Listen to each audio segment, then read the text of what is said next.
반갑습니다, 여러분. 오늘도 공포 사연을 읽어드리도록 하겠습니다. 우물 아래의 그곳.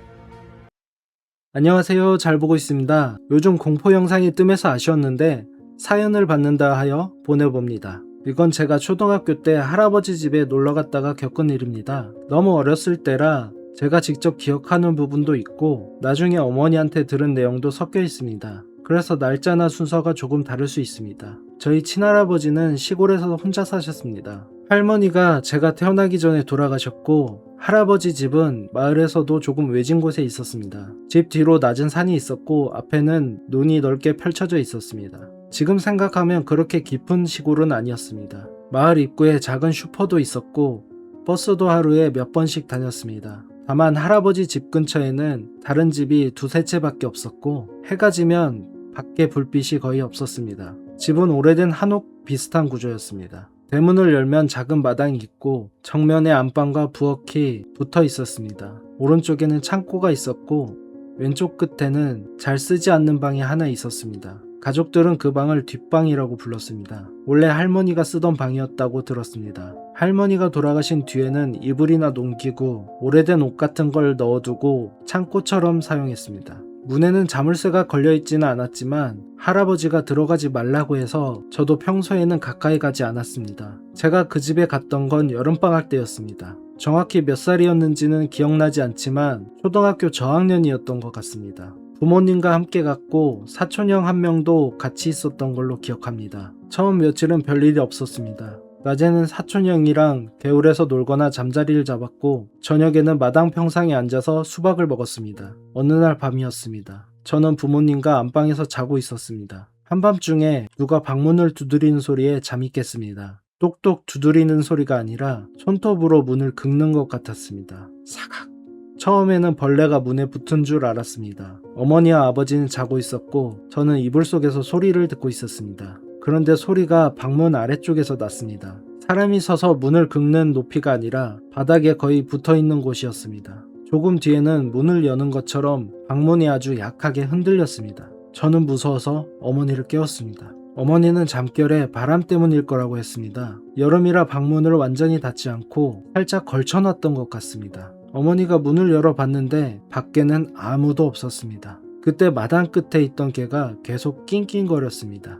할아버지 집에는 누렁이라는 개가 한 마리 있었습니다. 낯선 사람이 오면 크게 짖는 개였는데 그날은 짖지 않고 겁먹은 것처럼 몸을 낮추고 있었습니다. 어머니는 개가 고양이를 봤나 보다 하고 다시 문을 닫았습니다. 다음날 아침에 일어나 보니까 방문 아래쪽에 흙이 묻어 있었습니다. 진흙 묻은 손으로 문을 만진 것처럼 손가락 자국이 여러 개 있었습니다. 어머니는 제가 자다가 밖에 나온 것 아니냐고 물었습니다. 저는 아니라고 했습니다. 저는 당시 목류병 같은 것도 없었고 밤에는 화장실도 혼자 못 갈 정도로 겁이 많았습니다. 사촌형이 장난친 거라고 생각해서 물어봤는데 형도 아니라고 했습니다. 어른들은 그냥 저희가 장난치다가 묻힌 걸 잊었을 거라고 했습니다. 그날 오후에 저는 사촌형과 마당에서 놀다가 공을 뒷방 쪽으로 굴렸습니다. 공이 뒷방 문 앞에 멈췄습니다. 제가 공을 주우러 갔는데 뒷방 문이 조금 열려 있었습니다. 평소에는 항상 닫혀있던 문이었습니다. 문틈 안쪽은 어두워서 잘 보이지 않았습니다. 저는 그냥 공만 가지고 돌아가려고 했습니다.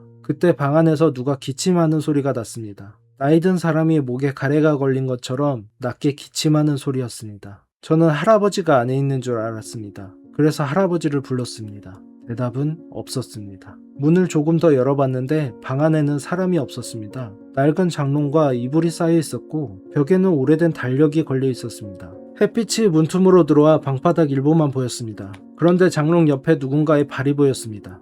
맨발이었습니다. 발목 위쪽은 이불에 가려져 있었고 발만 장롱 밖으로 나와 있었습니다. 피부가 회색처럼 보였고 발가락이 굉장히 길었던 것 같습니다. 어렸을 때라 친척 어른 중 누가 자는 줄 알았던 것 같습니다. 제가 누구냐고 물었습니다. 그러자 발가락이 움직였습니다. 한 번에 움직인 게 아니라 새끼발가락부터 차례로 접히는 것처럼 움직였습니다. 저는 놀라서 문을 닫고 어머니한테 뛰어갔습니다. 어머니와 아버지, 할아버지가 같이 뒷방을 확인했습니다. 방 안에는 아무도 없었습니다. 이불을 들춰보고 장롱 뒤쪽도 확인했는데 사람이 숨을 만한 공간 자체가 없었습니다. 제가 발을 봤다고 계속 말하자 아버지는 쥐나 천 조각을 잘못 본 거라고 했습니다. 할아버지는 아무 말도 하지 않았습니다. 그냥 방바닥을 한동안 내려다보더니 문을 닫았습니다. 그리고 그날부터 뒷방 문에 자물쇠를 걸었습니다. 저는 그 뒤로 뒷방 근처에 가지 않았습니다. 그런데 이상한 일은 계속됐습니다. 낮에 마당에서 놀고 있으면 뒷방 안에서 무언가 끌리는 소리가 났습니다. 무거운 가구를 방바닥에서 천천히 움직이는 소리였습니다. 그 소리를 사촌 형도 들었습니다. 형과 저는 할아버지에게 말했지만 할아버지는 쥐가 돌아다니는 소리라고 말했습니다. 하지만 쥐가 내는 소리라고 하기에는 너무 무거웠습니다. 한 번은 뒷방 창호지에 사람 그림자가 비쳤습니다. 햇빛이 강한 오후였습니다. 방문은 잠겨 있었고 창문도 닫혀 있었습니다. 그림자는 방 안에서 문 바로 앞에 서 있었습니다. 머리가 굉장히 길었고 고개가 한쪽으로 기울어져 있었습니다. 저와 사촌 형은 마당 가운데서 그걸 보고 있었습니다. 처음에는 서로 아무 말도 못했습니다. 그림자는 움직이지 않았습니다. 그러다가 제가 할아버지를 부르려고 뒤를 돌아왔습니다. 다시 문을 봤을 때 그림자는 사라져 있었습니다. 사촌 형도 분명히 봤다고 했습니다. 그날 저녁부터 제가 열이 나기 시작했습니다. 감기 증상은 없었는데 체온이 계속 올라갔다고 합니다. 밥도 못 먹고 누워 있었고 잠이 들면 계속 이상한 말을 했다고 합니다. 어머니 말로는 제가 잠든 상태에서 자꾸 할머니가 우물에서 기다린다고 말했다고 합니다. 할아버지 집 뒤편에는 오래된 우물이 하나 있었습니다. 제가 태어나기 전부터 사용하지 않던 우물이었고 위에는 두꺼운 나무판과 돌을 올려 막아둔 상태였습니다. 어머니는 제가 우물이 있다는 사실조차 모르는 줄 알았다고 했습니다. 실제로 저는 그때까지 집 뒤에 우물이 있는지 몰랐던 것 같습니다. 제가 열이 난 다음날 새벽 집안 사람들이 제 울음소리를 듣고 깼습니다. 그런데 제가 방 안에 없었다고 합니다. 대문도 닫혀 있었고 신발은 그대로였습니다. 가족들이 집안을 찾다가 뒷뜰에서 저를 발견했습니다. 저는 맨발로 우물 앞에 서 있었습니다. 우물을 덮고 있던 나무판이 옆으로 조금 밀려 있었습니다. 어린아이가 혼자 움직이기에는 무거운 판이었다고 합니다. 저는 우물 안을 내려다보면서 누군가와 이야기하고 있었습니다. 어머니가 달려와 저를 붙잡았는데 제가 계속 놓으라고 소리를 질렀다고 합니다. 할머니가 손잡아달래. 추워서 못 올라온대. 그런 말을 반복했다고 합니다. 저는 그때 일을 전혀 기억하지 못합니다. 제가 기억하는 건 잠들기 전에 천장에서 물방울 떨어지는 소리를 들었던 것 뿐입니다. 다음날 눈을 떴을 때는 안방에 누워 있었고 할아버지가 제 옆에 앉아 있었습니다. 할아버지는 제게 뒷방에서 무엇을 봤는지 다시 물었습니다. 제가 발을 봤다고 하자 발목에 뭐가 있었냐고 물었습니다. 저는 처음에는 기억이 나지 않는다고 했습니다. 그러다가 발목에 빨간 끈 같은 게 묶여 있었다고 답했습니다. 제 말을 들은 할아버지 얼굴이 굳었습니다. 나중에 들은 이야기인데 할머니는 돌아가시기 전에 한쪽 발목에 붉은 실을 묶고 있었다고 합니다. 마을에서 앵마개로 묶어준 것이었다고 합니다. 하지만 할머니는 할아버지 집에서 돌아가신 게 아니었습니다. 병원에서 돌아가셨고 장례도 정상적으로 치렀습니다. 할아버지는 그날 바로 마을 아래쪽에 사는 무당을 불렀습니다. 무당은 나이가 많은 여자였습니다. 흰머리를 짧게 자르고 있었고 평범한 꽃무늬 바지를 입고 왔습니다. 제가 생각하던 무당처럼 화려한 옷을 입지도 않았고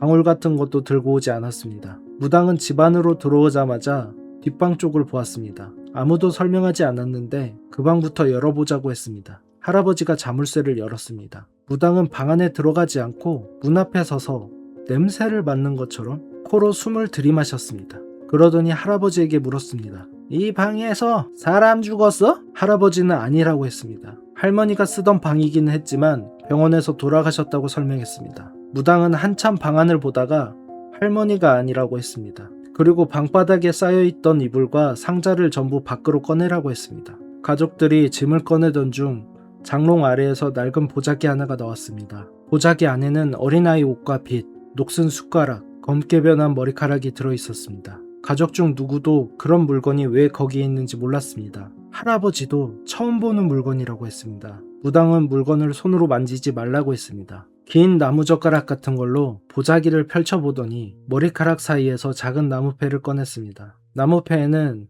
사람 이름처럼 보이는 한자가 적혀 있었습니다. 저는 한자를 읽을 나이가 아니었고 지금은 무슨 이름이었는지 기억나지 않습니다. 무당이 마을 사람 몇 명에게 물어본 뒤에야 그 물건의 정체를 알게 됐다고 합니다. 할아버지 집이 지어지기 전 그 자리에는 다른 집이 있었습니다.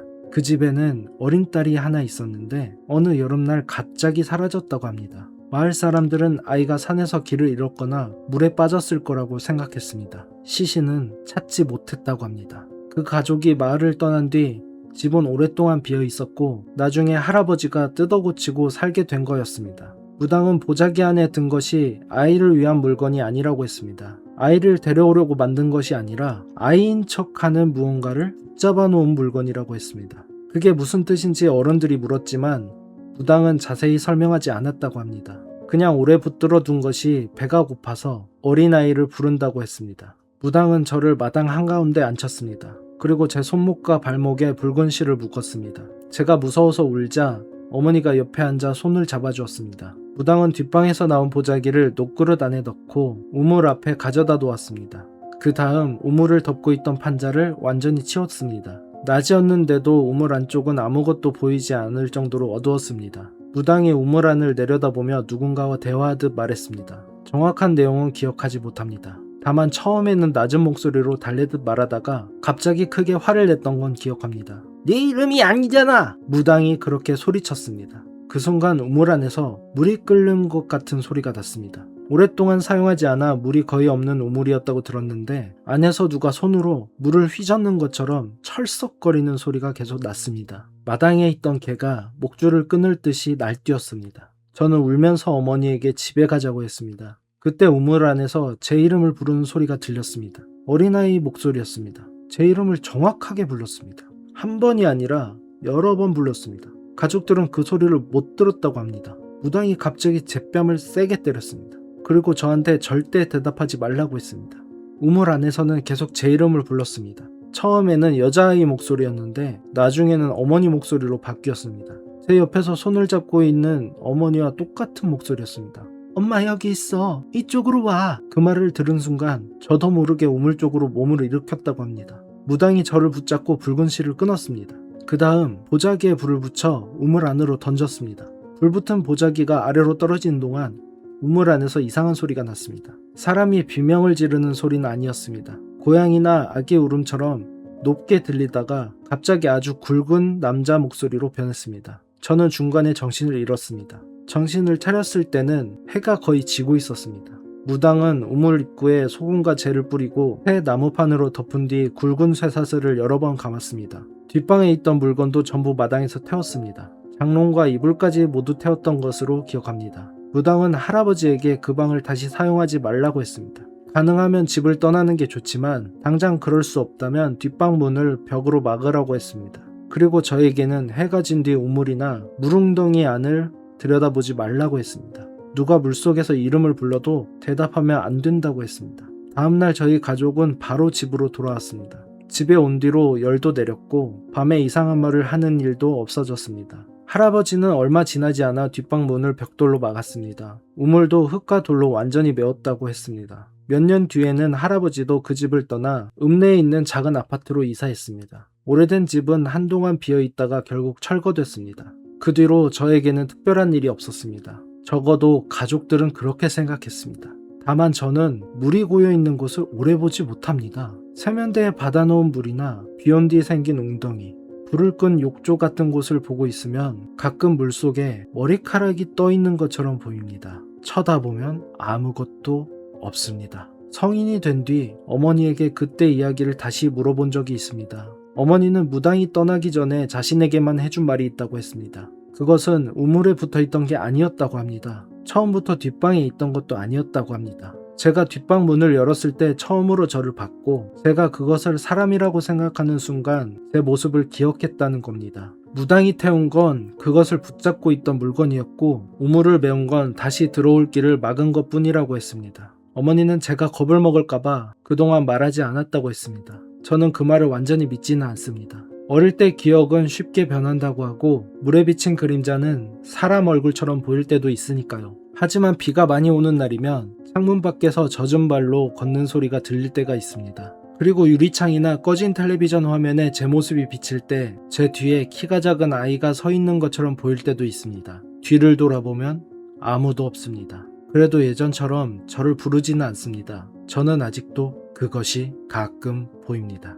네, 소름 끼치는 이야기였죠. 우물 안의 그것은 과연 무엇이었을까? 지금까지도 가끔 보인다. 이런 말이 있는데 보통 귀신을 본다고 하면 자꾸 보이죠. 그런 사람들은. 왜냐면 그게 귀신이라고 느끼니까. 사연을 살펴보면 어릴 때 그랬고 한여름이었습니다. 한여름에 어린 아이가 시골에 가서 형과 놀고 밖에서 자꾸 놀다 보면 평상시에 하지 않던 놀이를 하다 보니까 체력이 다 소진되고 그래서 조금 심신미약 상태가 되지 않았나 그런 생각이 들기도 하고, 그리고 뒷방에 가지 못하게 하는 금지된 것에 대한 어떤 두려움 혹은 알지 못하는 공간에 대한 공포가 무언가 보이게 만든 게 아닌가 그런 생각도 듭니다. 그리고 무당이 발견한 보자기 같은 거는 정체를 잘 모르겠습니다. 그것에 대해서 아는 분이 있다면 댓글로 좀 알려주시길 바라고, 참 흥미로운 이야기였습니다. 정말 감사드립니다. 그리고 이제 우물 같은 해를 끼칠 것들이 없으니까 만약 그것이 가끔 보이고 귀찮게 한다면 한번 그것과 친하게 지내보는 것은 어떨까? 어차피 피하지 못할 거 즐겨라. 아무튼 이렇게 사연을 보내주셔서 감사하고, 사연을 들어주신 모든 분들 시원한 밤 되시길 바랍니다. 이 사연에 관해서 지나친 분석이나 비판은 자제해 주시길 바랍니다. 그냥 우리 마음속으로 즐기면서 그렇게 해보도록 해요. 감사합니다. 안녕.